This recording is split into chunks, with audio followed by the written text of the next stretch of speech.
This is the After Party, live with Kim McAllister. Pick a couch, grab a drink, and settle into the conversation.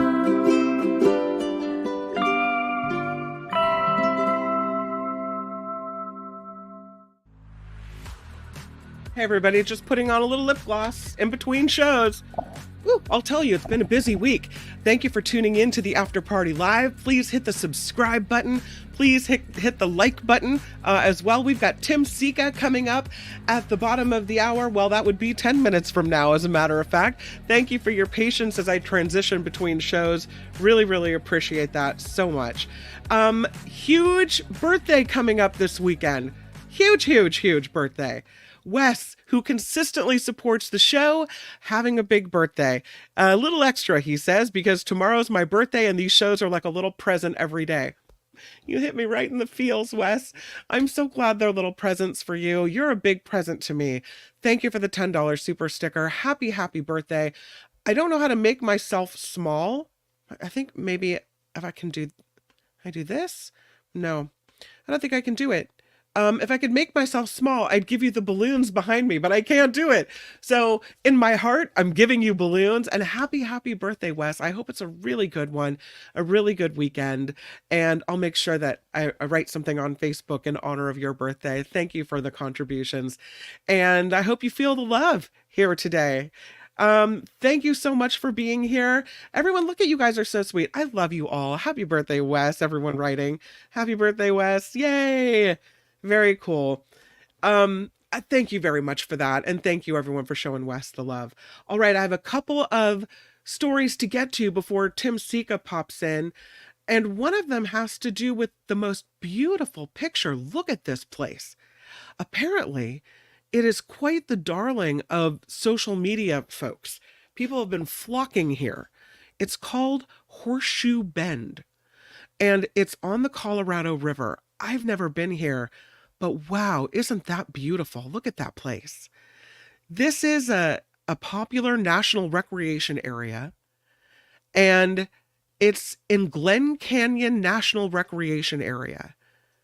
On Monday, there were a couple of visitors. We think they were women, one from the Netherlands, one from Australia, both in their early 20s, and they were standing near the rim of Horseshoe Bend, which is pictured here, when they were hit by lightning. Both of them is what we understand. The injuries are unspecified, but they had to be helicoptered out to a hospital about 150 miles away to be taken care of. We don't know what the condition of these women is as of now. The Park Service is warning everyone. Use caution while you are visiting these exposed outdoor areas and be very aware of changing weather conditions, because this can be frequent and severe between mid-June and September in Arizona and July through September in Utah, which is where this area, the Glen Canyon National Recreation Area, spans 2 states.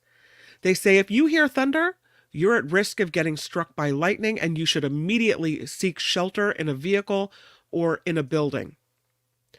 If you are caught outside, I thought this was kind of interesting. They say that you should crouch down, like make yourself as small as you can.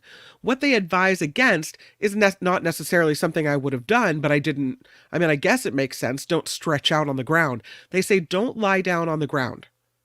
I guess maybe it makes you more of a target. I don't know. But they say you should crouch on your toes. So that's the least amount of you as possible touching the ground. Crouch on your toes with your hands covering your ears, and don't lie flat. And that's what they say.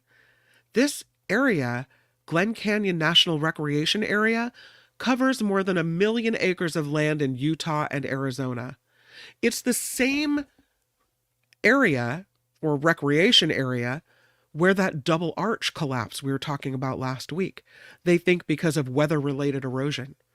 How beautiful is that? Let's discuss this area as well. This is in the Sierra. It is the road, unfortunately, where this young man, 24-year-old guy, was jogging. He was out for a run, and he was on North Fork Road, pictured here, in Long Barn, which is in Tuolumne County. He said as he was jogging down the road, he saw a female bear and her bear cub off to the side. And he said the female bear started chasing him up the embankment. During the chase, he tried to hide behind a tree, tried hitting the bear with a stick, but it didn't work. The bear charged at him again, swiped at him several times, injured his legs, his back, side of his torso. So he keeps running, and the bear keeps chasing. He runs to a house that's nearby, and he jumps on top of a car parked in the front of the house, and the bear continues to attack as he's up on top of this vehicle. The resident of the house comes out, hears the attack, starts yelling at the bear, causing it to run away. The resident told KOVR 13 in Sacramento, my sister used to work there, that she saw the young man on top of her Escalade. He had no shoes on. He had a shredded shirt. The bear is standing at the Escalade trying to climb up on top of her car to get to this guy. So she said she's got her foot on the running board, the bear, and she's literally jumping up at him, wanting to get on the roof, just wanting to attack him. So she chases the bear away, calls 911. The guy's taken to the hospital for his injuries. He's in stable condition. The police come out and the animal wildlife officers come out. They collect samples. They confirm the animal attack was from a bear. We knew that. They say this kind of attack, though, is really rare. It's really aggressive. And that's what makes this rare. The bear, they say, was not previously habituated to human sources of food, like unsecured garbage, pet food, bowls left outside, this kind of thing. That most bear attacks happen because bears are getting a little too used to human food and human resources. They say if you're attacked by a bear, you've got to fight back. The whole playing dead thing only works for grizzly bears. There are no grizzly bears in California. Black bears are the only species of bear here in this state. So they say you have to really fight for your life. So this poor guy had the misfortune of jogging by at the wrong place. Something else happening in California, we are about ready to get digital IDs. This is, I guess the question would be, what are you most likely to leave at home? Your wallet or your phone? We have gotten to the point that it seems to me we won't leave home without our cell phones. And if we do leave home without our cell phones, we circle back and get them. You feel naked without your phone. I've left mine at home before, had to drive into work in San Francisco and been, oh my God, what happens if something happens to me on the way home? Who will I call? I know. There was life before cell phones, right? There was a time when this was fine. But now it seems, at least to me, like a lot of people have it just always at their side. On the table at the restaurant, on the little stand right beside me. It's everywhere. So not having to remember to take your whole wallet with you might be kind of convenient. The digital California ID is headed to Apple and Google wallets. We'll soon be able to add this digital copy of our driver's license or state ID to our mobile devices. They say downloading a California ID won't replace the requirement to have a physical card. You still need that. But it makes it more convenient for people. Maybe you're trying to buy booze at the store, you're trying to get into a place that's 21 and over. So it makes it easier for people to validate your age and your identity at bars, businesses, airports, this type of thing. So we now have these new options to present your driver's license or your ID card in your Google Wallet or your Apple Wallet at select businesses and Transportation Security Administration airport checkpoints and in select apps. So far, the California DMV hasn't given us a specific date for when these digital IDs will become available. but they say it's part of the mobile driver's license pilot program that was launched last year, expanding the availability and the acceptance of digital licenses and ID cards, and also ensuring high levels of privacy and security. So check it out. It's all available at, or you can find out more about it, not available quite yet, at dmv.ca.gov. Kind of kick around on the DMV website and find out a little bit more about it. Sad to report to you today that Famous Amos has passed away. When everybody was making giant cookies, Famous Amos thought, no, bite-sized cookies, that's the way to go. And so he built this company on these little teeny tiny cookies. And it was a huge, huge success. Sad to report to you that the man behind Famous Amos, his name is Wally Amos, has passed away at the age of 88. He created this cookie empire. He eventually lost ownership of his company, as well as the rights to use the Famous Amos name. But in his later years, he became the proprietor of a cookie shop in Hawaii called Chip and Cookie. He moved to Hawaii in 1977. His kids say he'd been fighting dementia for a while and that he died peacefully at his home in Honolulu. His wife was at his side. So Famous Amos has passed away. It was a sad situation there. Good news to report to you as well. Pete the Peacock is home. He was on the lam, Pete. And finally, he is back where he needs to be. He is really pretty too. Pete the Peacock. I'll show you a picture of him. He was on the run and it was hard to catch him, but it looks like success has been achieved here. Look how pretty he is. Yeah. He was loose for days in Massachusetts. Pete the Peacock spent several days running around Cape Cod. He was chased off of his property. He was spotted in the Cahoon Lane area.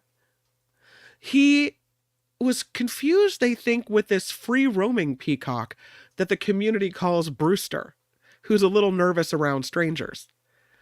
But Pete has a home. So finally, Animal Control said he was successfully captured by his owners. He's now back in his coop with his girlfriend, happy, and all is well again. So Pete is back where Pete belongs. There was an emu, gotta love a loose emu, who was on the run as well. And this guy was spotted on the side of a highway. Can you imagine? You're driving down the freeway and there's this emu off on the side of the road. Don't see that every day. He spent days on the loose, this emu. Finally rounded up as well. Phew. Yeah, this is in Indiana. This emu has been spotted running loose for several days in Indiana County, Vermilion County. Dispatchers getting multiple calls over the course of several days about an emu on the loose on State Road 63 and Highway 36. They finally found him off on Highway 63. The deputy said they went from patrolling for dangerous drivers to assisting with capturing this emu. They had a long dog leash they laid out with a loop in an attempt to trap this emu. This is a large bird native to Australia.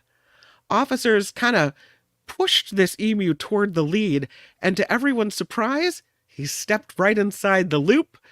The lead was snatched tight around the leg. The emu eventually taken home. A livestock trailer was brought out, and he was returned to his owner's property. More people have emus than I would have thought. But, hey, at least he's back where he goes. It is time, I am very happy to tell you, for At the Movies with Tim Sika. He joins us every Friday talking movies and giving us a little thoughtful reviews of the things that he has seen in the past week. I will tell you, Tim, that Yeah. I did go see It Ends With Us. What did you think? I really, really liked that movie. You And did. I sat next to a lady who was very talkative before and after the movie, who had been through an abusive relationship. Yeah. And so it's really interesting to get her perspective.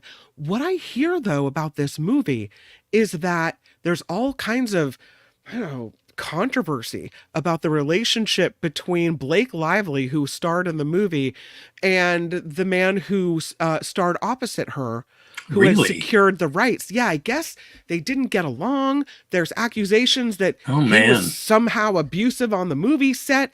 There's all kinds of drama going on with this movie Oh, now. geez. I'm wondering if that's being leaked for publicity You purposes. For think? heaven's sake, I don't know. I don't know. It's funny. I don't follow that stuff. So what you're telling me is like, I don't know. It's kind of a surprise, but Yeah, you just wonder how much of it is actually happened, how much was thought up by the studio to say, hey, sure. let's keep this movie in the public eye some more. I hear it's doing really well, even internationally. It's doing really well. But I didn't know about that. That's interesting. I don't know. What do you think of all that stuff? I really liked it. The Well, no, I meant all the controversy. all Do you the think there's back scene. any My credence in it? Yeah. my mom sent it to me because we went to see the movie together. So I Yeah. wouldn't have seen it normally either, but I don't think it's the kind of publicity you want. A movie about abuse and then you have allegations of, someone being mean Yeah, and I abusive suppose. offset. I don't Yeah. know. And I think it puts a big question mark over a possible sequel on this. So we'll see how that all Hmm. works out. Yeah, yeah, interesting. Yeah, well, I we'll see. I cannot wait to hear what you think about Alien Romulus. Oh, I don't know if you want to hear what I think about Alien. Uh-oh. Yeah, okay, all right. Alien Romulus. Yeah, we Yeah. have to talk about this. Okay, I went in with an open mind, but this is the something like seventh installment of the Alien franchise, which began way back in 1979 with Ridley Scott's masterpiece. Alien, the first Alien Right. masterpiece, and that was followed by James Cameron's masterpiece of a different kind, Aliens, plural, which was followed by a number of Alien movies best suited for another conversation. But it's now followed. This is all culminated in Alien Romulus, which we're told is an intersequel. I never heard that phrase before, but I thought it was interesting. An intersequel, meaning this entry in the franchise supposedly comes after Alien, the first one, and before Aliens, the second one. So it's the one in the middle. And if you can follow any of that I just said, you're a better man or woman than I am. Anyway, okay. Okay, so to me, this is going to be a very subjective chat about Alien Romulus. This movie is an example to me of everything I take exception to in movies today. Oh There's no. there's nothing original here, Kim. There's no imagination whatsoever. This movie's heavily dependent upon technology, and worst of all, it's a virtual copy of the first Alien movie. Similar setup, similar beats, only bigger, louder, more similarly in tone to the sequel, the Aliens movie. But it's just all in service to presumably what people and fans of this franchise come to the theater to see. Aliens, these xenomorphs, they're called, these creepy xenomorphs, terrorizing, hosting upon, and then eviscerating crew members in a ship out in this unsympathetic universe. Everything in this movie is ramped up to such a fever-pitched degree. Deafening soundscapes with dialogue drowned out by the film's sound design. This movie mistakes to me, or obviously believes, that volume and cacophony pass for entertainment. If you've ever seen or are familiar with the previous Alien movies, nothing here will surprise you. In fact, the filmmakers copy iconic shots from the first two, lines of really? dialogue from the first two, situations from the first two, and even brought back via AI one of the actors from the first movie. Oh, God. 20 minutes in, I already saw where this movie was going. I had an open mind. I'm saying, okay, but 20 minutes in, I saw exactly what they were doing. Uh, to be fair, no expense was spared in terms of production, except in the casting, which probably cost the filmmakers nothing because all of the actors are unknown. There's no stars in this. It has this modern sensibility to it, but kind of like a modern feel. But I don't necessarily think modern is good. Modern is good when modern is good. Yeah. It's not good when it's copy. But the script is nothing. At best, it's thin. Like I said, within 20 minutes, you know exactly where this movie is going. There's no surprises. To me, Alien Romulus is certainly, in context of the franchise, unoriginal, exploitive, and completely unnecessary. As a standalone movie, horror movie fans may dig it. I just found it an ear-splitting, predictable waste of my time. Ouch. Ouch. Do you think this movie was maybe an homage to the original? I guess, but why? I mean, who cares? I mean, really, who cares? I guess if you come into this movie never having seen an Alien movie, never having experienced any of the other Alien movies, you might enjoy it and you might find it scary. I didn't even find it scary. Yeah. I thought, okay, here comes this. Oh, yeah. And okay, yeah, this one's just running into the other side of the ship because, okay, they're going to do the right thing and escape from this monster. And of course, they immediately get, killed and hosted upon by the monster. I mean, it's so predictable. Predictable. And yet, even though it was loud and it demanded that you pay attention to it, I kind of was bored during it. I know that sounds like heresy. I think a lot of critics are saying it's good. I just blah blah blah blah blah blah blah. I did not like it all. Have you ever seen any of the Alien movies? Are you a fan? Yeah, I saw the original Alien, and I think there was an anniversary, and they came out with this box set of all the Alien movies. Oh yeah, right. Oh yeah, I have that on my shelf. Yeah. Yeah. And so I have seen the movies. They're, it's not my total jam. It freaks me out. It's a bit of a horror movie for me, but I did watch it. And I did enjoy the first couple. Yeah. But those were the best. Yeah, I could pass. B.A. Ware says, don't hold back on us now, Tim. Yeah. Yeah, I know. I thought, how should I approach even talking about this movie? I thought, just be honest. Just be honest. Just be honest. Yeah, really. It just, I found it. Yeah. I mean, it felt like I was like dreaming it because I'm going, I've seen this movie a million times. Right. Like I say, the only difference was it was turbocharged in terms of volume and in-your-face noise. I mean, was just whatever. I mean, hey, if you like Alien, who cares then this what is your Tim jam. Sika? Yeah, who cares what Tim Sika thinks? Yeah, okay. Wes says he liked the first two, then not impressed, so he won't be watching this. Karen says gross doesn't amuse me, and I look at the picture. And I'm super grossed out by the picture. It just kind of freaks me out a little bit. Yeah. Oh, you know what? They even copied the stomachs, the alien coming. So, Really? Spoiler. Yeah. They do it like 2 or 3 times. It's like, come on. Really? I mean, it's sort of like they're taking everything that obviously made the first movie work, but they're just copying it. There's no artistry. It's just, and it falls flat. It's like, okay. How many times do we have to see this? And how many times are you showing us things we've already seen in better ways? Anyway, I'm sounding redundant here. No. Eric says 2 things. Hollywood seems to be having trouble doing anything original. And he said, spoiler, it was in the trailer, so you're not wrecking it. It's okay. Oh, okay. Thanks, Eric. I appreciate that. Well, let's go from the gross to, is it the sweet? It's called My Penguin Friend. Yeah, My Penguin Friend. Yes, sweet is a good way to describe it. Picture's cute. Yeah, it is. And Pete the Peacock and, all emus eat your heart Right. out, Yeah, okay. Okay, you really don't see many good, quote-unquote, family movies being made today. I mean, Pixar remains this kind of like incomparable purveyor of sophisticated family fare. But I know a lot of people say this a lot of the time, that there's a paucity of good family movies out there. But the ones I'm especially talking about here are family movies, family dramas that deal with humans' relationship to animals. You don't see too many of those. Disney back in the day was a big proponent of that kind of film, like Old Yeller and The Three Lives of Thomasina. I love both those movies. Anyway, My Penguin Friend is the kind of movie Walt Disney would have probably been proud to have his name attached to.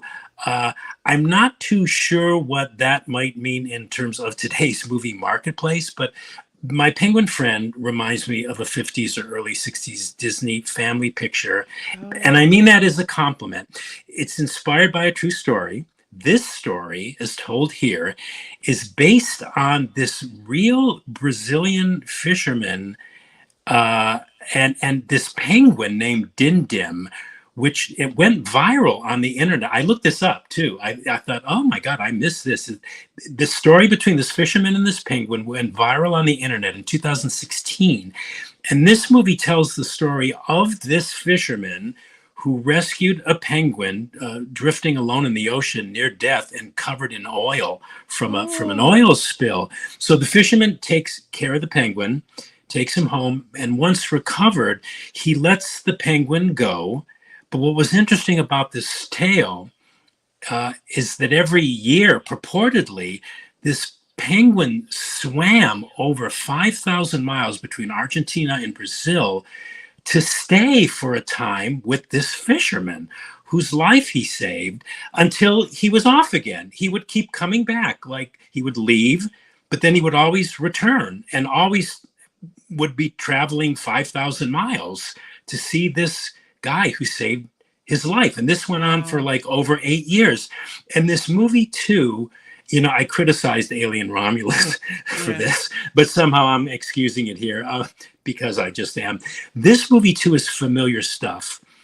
Like I said, it reminds me of a 50s Disney movie, but it embraces that family style in an unapologetic way that serves the story it wants to tell in a kind of delicate, gentle, it's unsophisticated, but it's still delicate and gentle manner that tugs at your heart. I mean, I think the other thing that makes this movie work is that the director, David Sherman, who previously directed documentaries for National Geographic, he very wisely only used real penguins or penguin instead of a CGI recreation to tell this story. And you know, penguins are really cute, the way they waddle to get about. And they're just sweet looking little animals. And so all the penguin stuff in this movie is not CGI.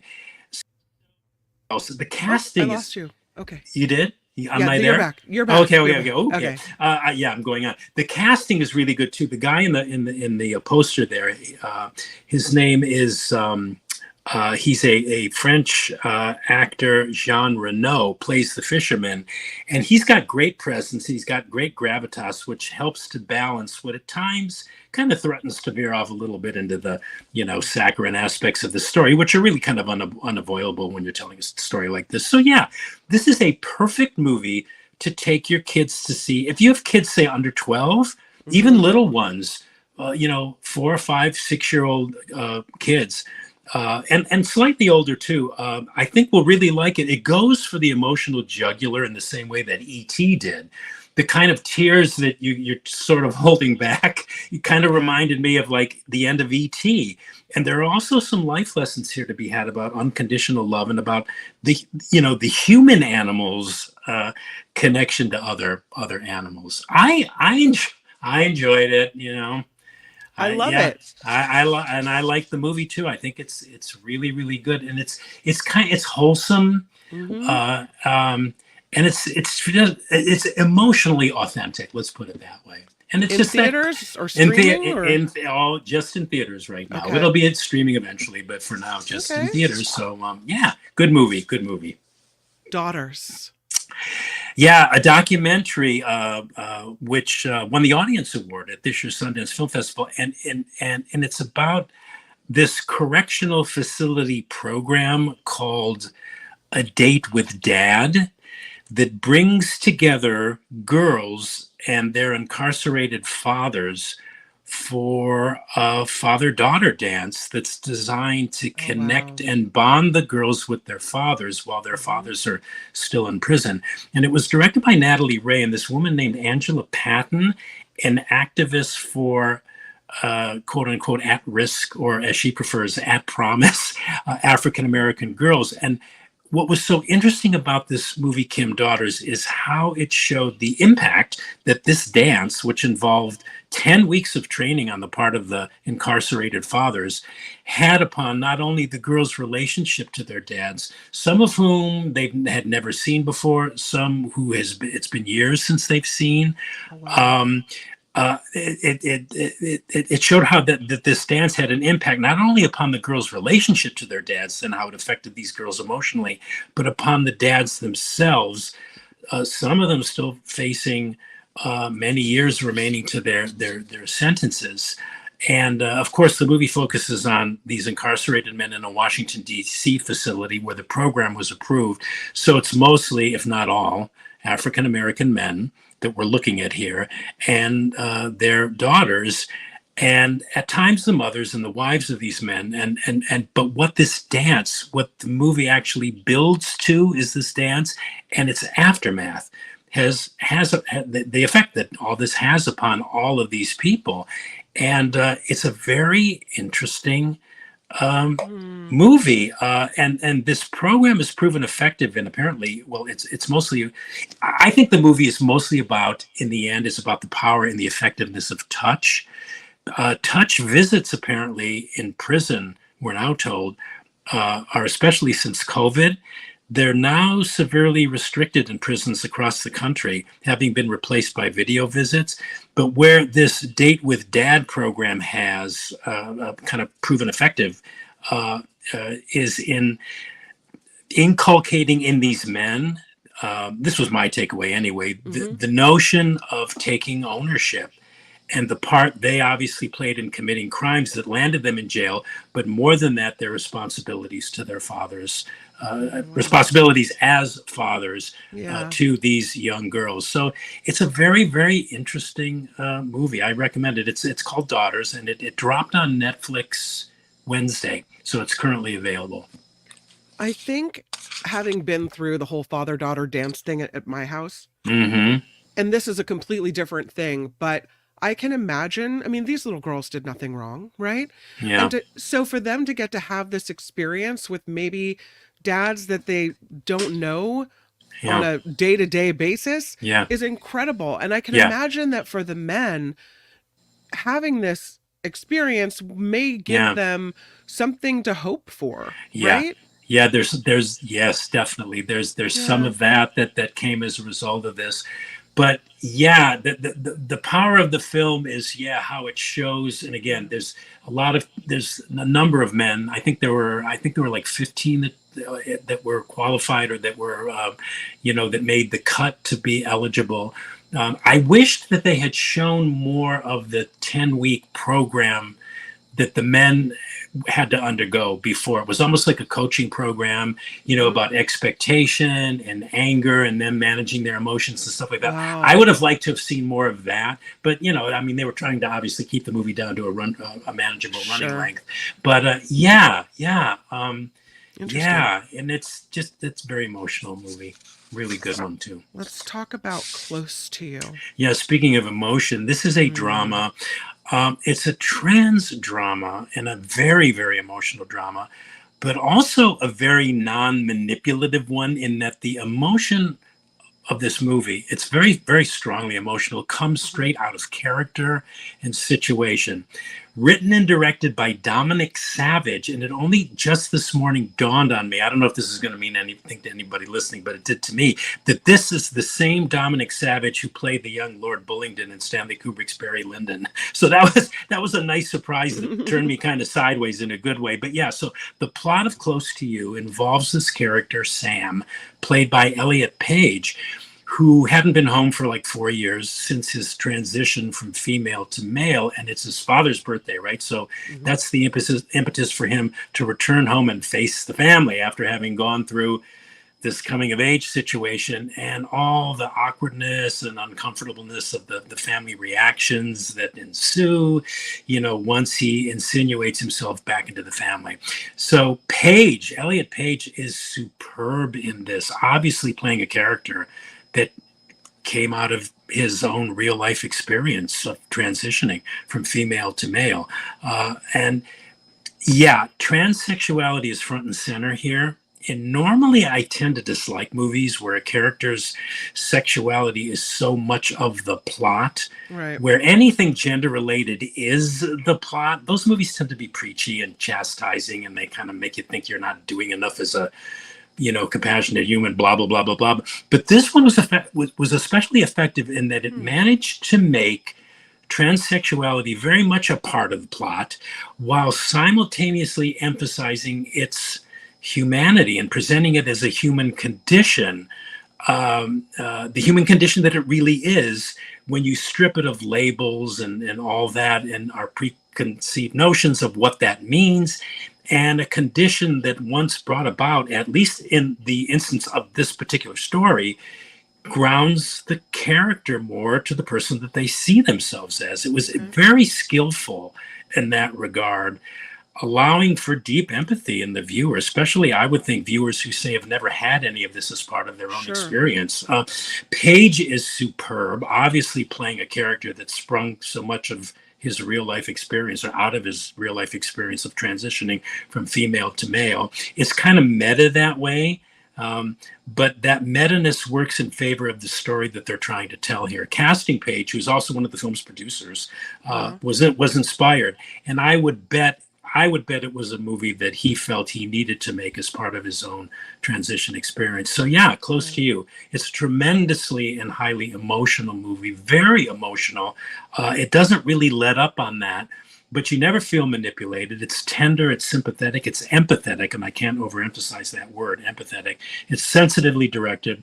It's a real indie winner in a very, very special movie, and I highly recommend it. Yeah, in theaters, yeah. Recommended. And next and last is this movie called Sugarcane. Sugarcane. Okay, deep breaths, everybody, before I talk about Sugarcane. This is a rough one. It's a strong one. It's a powerful one. It's a shocking one. It's also infuriating as hell. Documentary called Sugarcane, which documents this investigation of a Canadian Catholic residential boarding school run by Catholic priests, Catholic brothers and Catholic nuns, called St. Joseph's Mission, which was just one of many, apparently, beginning in 1894. I didn't even know about any of this, that the Canadian government forced Indigenous children to attend. These were segregated schools, but these schools were also erected, one of many schools that were designed to, quote, get rid of the Indian problem, end quote. And as the opening of the movie tells us and kind of prepares us for what we're going to see, we really don't see a lot, but we don't need to see a lot. For years, students who attended these schools spoke of abuse, which of course fell upon deaf ears, and whispered about missing classmates. So this movie the Sugarcane movie attempts to unravel by interviewing a number of the Native Americans who survived these schools, and St. Joseph's Academy in particular, that all these people are up in years now, but they talk about what happened at the school while they were there. St. Joseph's was in operation for 8 decades, and the school closed in 1981. And some of the things the filmmakers uncovered through these interviews and other methods of investigation: suicides among many of the students trying to escape that couldn't, boys who did escape or who were found frozen to death, beatings of some of the children until they were unconscious, 216 unmarked graves, sexual abuse by the priests, both boys and girls, many of the girls giving birth to babies fathered by these priests. And okay, I don't know What if I should. Nightmare.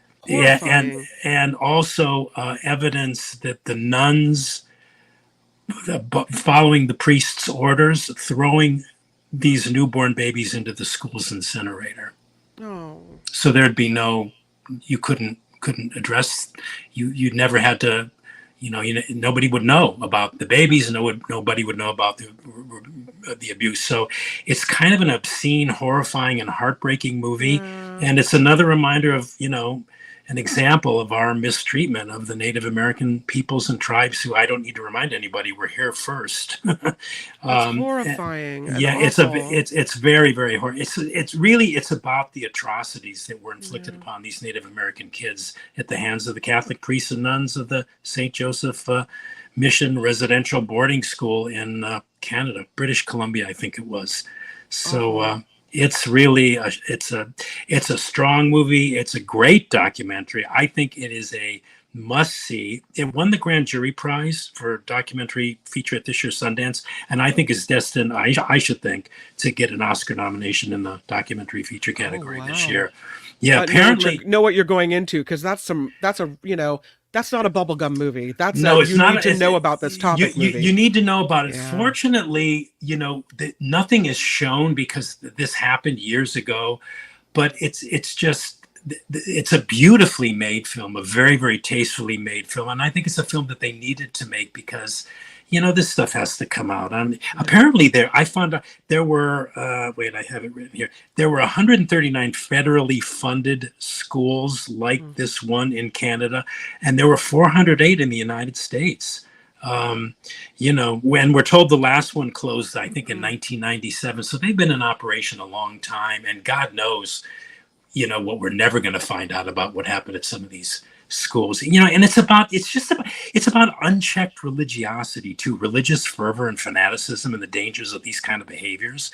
I mean, these religious fanatics who think their way is the right way, their way is the way that has to be not introduced but forced upon children. Give me a break. Stripping them of their native customs and rituals and their own spirituality, it's appalling. There's moments in this movie that will make you want to scream at the screen. And I mean, anyway, that's Sugarcane. Yeah. Wes, who's having a birthday tomorrow, wants to know if this is in theaters or streaming. It's only in theaters right now, but as with most movies, if you wait a couple weeks or a month, you'll be able to see it on streaming. But I recommend it to everybody listening to my voice right now. It's an important movie, and it's really a must-see movie. Ricky says, I need no further proof that religion destroys reason. And what Tony says, and I don't know this is true, I haven't double checked it, but Tony says the last one of these schools closed in 1997. Right. Yeah. 1997. Is that true? Yes. Wow. Yeah. So this is going on and on. I mean, up until our recent past, we lived through some of what was happening here. It's interesting too, because this movie reminded me of there was a movie made in the early, I think, or late 90s called The Magdalene Sisters. Have you ever seen that? No. It was about these laundries that the nuns, the Catholic Church, operated in Ireland, and girls of questionable repute were sent there and basically tortured and made to repent and all this stuff. And those were in operation, I think, until just recently, and they were only closed because they stopped making money for the church, not for any moral reasons or the crimes that they were perpetrating. There was a documentary made about the Magdalene Sisters, and then a drama that came out about the Magdalene Sisters, which I recommend to anybody listening to. It's a great drama, but it's in a way more horrifying because you get to watch all of this stuff, and it's not pretty. I don't know if it was Yellowstone or there was some show that was streaming that had a character that was at one of these schools, and it follows what she went through and her escape and everything. Okay. Yeah. And it was really, really powerful, hard to watch, cringeworthy. And I can imagine that when you hear the true stories, it's even worse. Yeah. Well, anyway, Sugarcane is a strong movie, but it's kind of one of those ones that I remember that when 12 Years a Slave came out, which in retrospect, wasn't as graphically horrifying as I remembered it, because I did see it recently.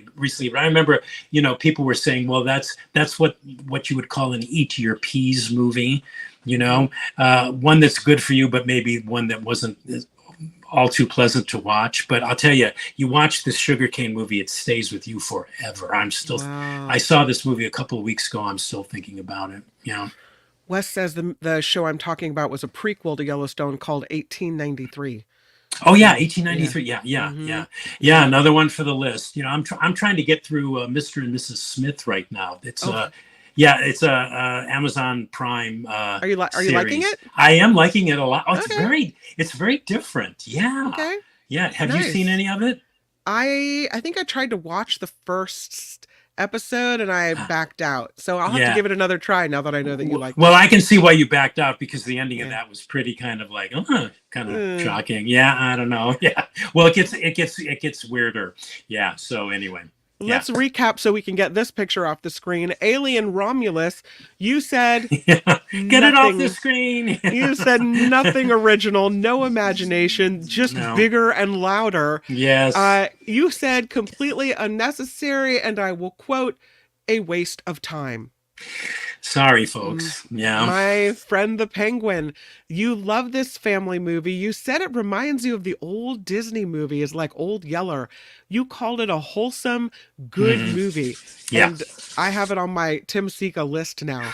This documentary, Daughters, you recommend it. You said it's an emotional movie, but it's a really good documentary. So you say yes to Daughters. Yes to Daughters. Close to you. You said it's skillfully done.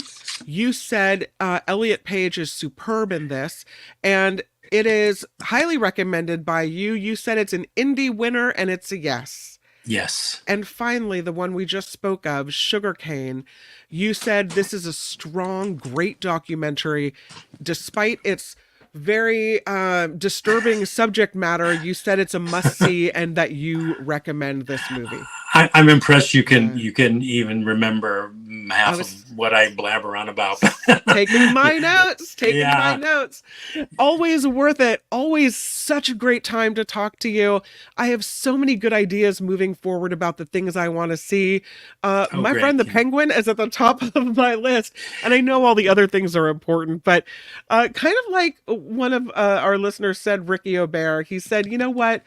I want fun and frivolity, and this is what I'm looking for. He said, here it is. I need frivolity, sights pleasing to the soul, love and laughter. There you go. My penguin friend will suffice. Yeah. Absolutely. And I'm recommending 4 out of the 5. I know most people remember like the negative, right? But Right. 4 out of the 5 movies I'm highly recommending. So there's lots to see this week for people interested. At the Movies with Tim Sika. Thanks, Tim. Have a great weekend. You too, Kim. Talk to you next week. Bye. Bye. Tim Sika, everybody. So appreciate him reprising his role from the Nikki Maduro show and the Pat Thurston show on KGO here on the After Party Live. I'm a very lucky girl. Okay, that is the show. And happy birthday to Wes. So excited that it's your birthday. And thank you for the $10 super sticker in celebration of this. Thank you to everyone who supports the show. I hope you guys have a really good weekend. Again, I hope it's a great birthday weekend for you, Wes. I will see you back here on Monday. Mark is back for the Mark Thompson Show, Gary Dietrich coming on the show, Courtney with True Crime Corner, and then we'll meet you right back here for the After Party Live. So far, just to let you know on a personal note, the first week of school been pretty good. So it looks like this is going to be a good school year for the kids. Dora coming in with a $10 super sticker. Love the show, she says, but don't get to catch it often. Dora, I'm so glad you caught it today. Do know that even if you can't catch it live, it's always available on replay. That's kind of the beauty of YouTube. You can watch it whenever you want. So thank you for supporting the show and for your kind words. I really appreciate that. All right, everybody, have a good weekend. And until Monday, I'll see ya. Make it a good weekend. The After Party Live would like to thank the following contributors and viewers like you.